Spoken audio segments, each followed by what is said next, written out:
Greetings and welcome to the Update 1.71 review. On the topic are 4 new cars, some new events, escapes, and a major physics changes felt far and wide. So, let's dive into it.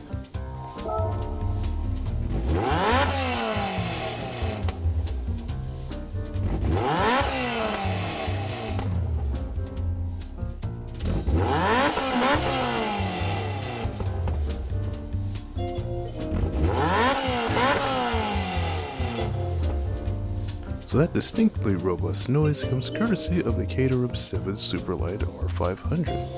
263 horsepower at the wheels and a svelte 1,138 pounds. Quite a way to welcome back Caterham to the series. And if that license plate looks familiar, it's the very same car from an episode of Top Gear where it was driven by James Bay. So with all that said, let's see what this car is all about. As far as customizations go, you can put a wide body on it, but I'd argue it's a name only, as what you really get is this unique wheel covers for the front. Quite an intriguing look for the car if you so desire. As for custom parts, a few options on louvers and vents for the front. Side includes subtle options for the hood and plating on the rear wheel covers, and the rear has options for removing the badges as well as the material on the rear. Racing items include a tow hook that you can only see at the rear, and roll cage options are really incredible with a few affecting the windshield as well. And to top things off, the grille has tape options for the headlights. Truly feels like a car that keeps on giving. As for on-track performance, it's an absolute joy to drive. Just enough response to keep you on your toes, but not enough to overwhelm you. It's the sort of car to begin more advanced lessons in sharpening your reflexes, in my opinion.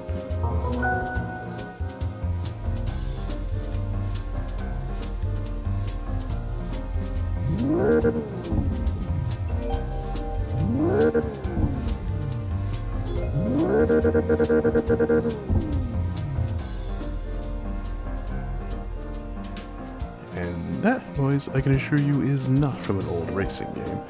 That is a unique sound of the Hyundai Ioniq 6N, the first EV in GT7 with a simulated gearbox. 641 horsepower and an unsurprising 4,861 pounds, because EV, it's another offering as part of the deal between Hyundai and GT. So, let's see what this interesting thing is all about.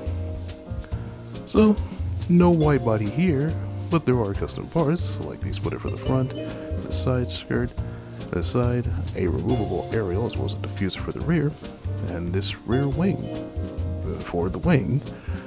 As for on-track, car is quite the surprise. It's not the lumbering yacht of batteries I was fully expecting to contend with. Sure, there's weight, but it's far from uncontrollable, as you can see.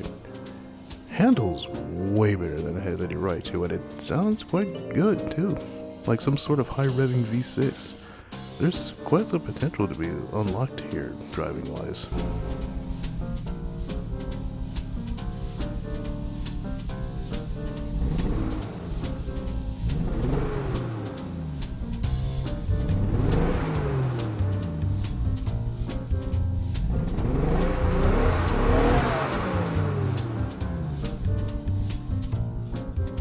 That robust sound is of the Toyota Mark II Tourer 5, and it won't be the last time you hear it.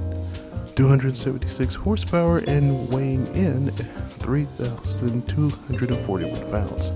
It's the first of the Tourer 5 twins sold via Toyota's very interesting dealership system. I'll even leave a link in the video regarding those same dealership systems, because if you thought the badge swaps of Europe or the US was something, you haven't seen anything yet. Anyhow, let's see what this one is all about. So, you can do a wide body on this, and there it is right there. The custom parts, of course, are the ones that really stand out, with all the options you have for the front, the side, the rear, and the wing. And that's before digging into the other parts that you see here, make some very unique stuff. As for on track, it feels pretty decent. It's not a rocket, but that 1JZ does get a decent scoop of distance, and the handling is a decent experience stock.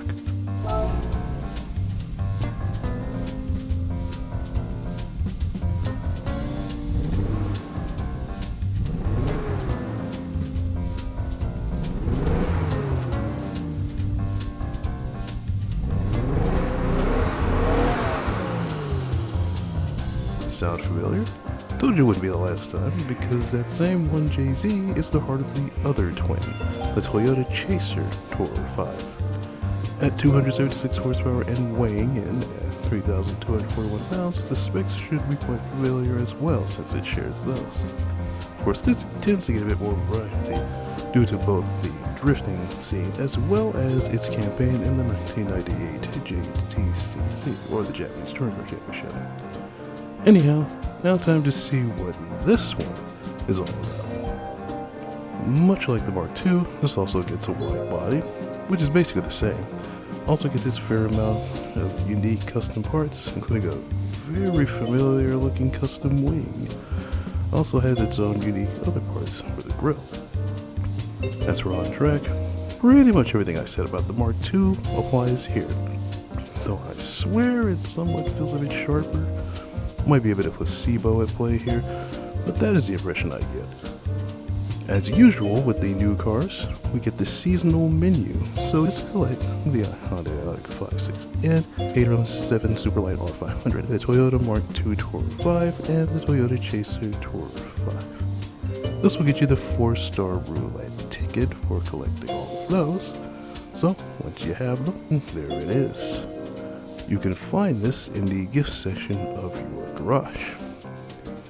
New events include the European Club Cup 600 at Catalunya, the Japanese FR Challenge 550 at Kyoto Driving Park Yamigawa, and the World Touring Car 600 at Suzuka, which I didn't get pictures of, so silly me doing silly things.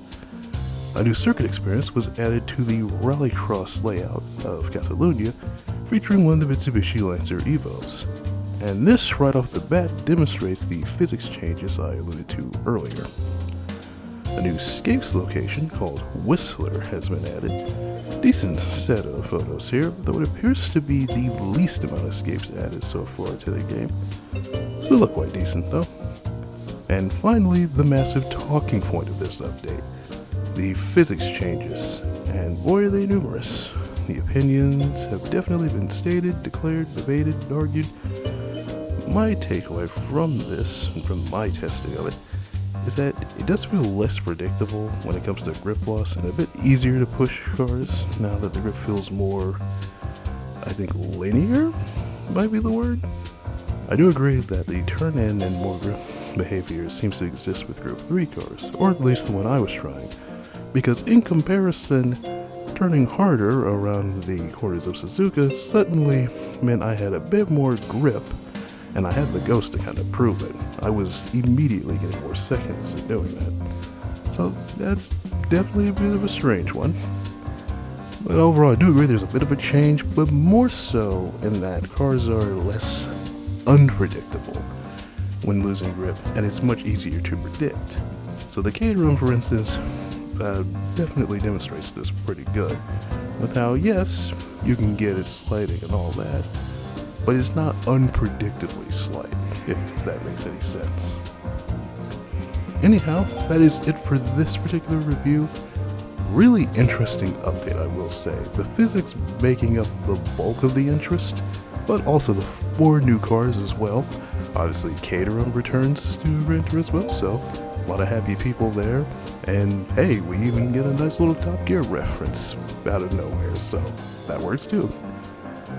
So anyhow, that is it for this one. If you guys enjoyed it, then give it a like, share, subscribe, and don't forget to tick the bell icon so you'll be notified when these go live, basically a week after the updates come out.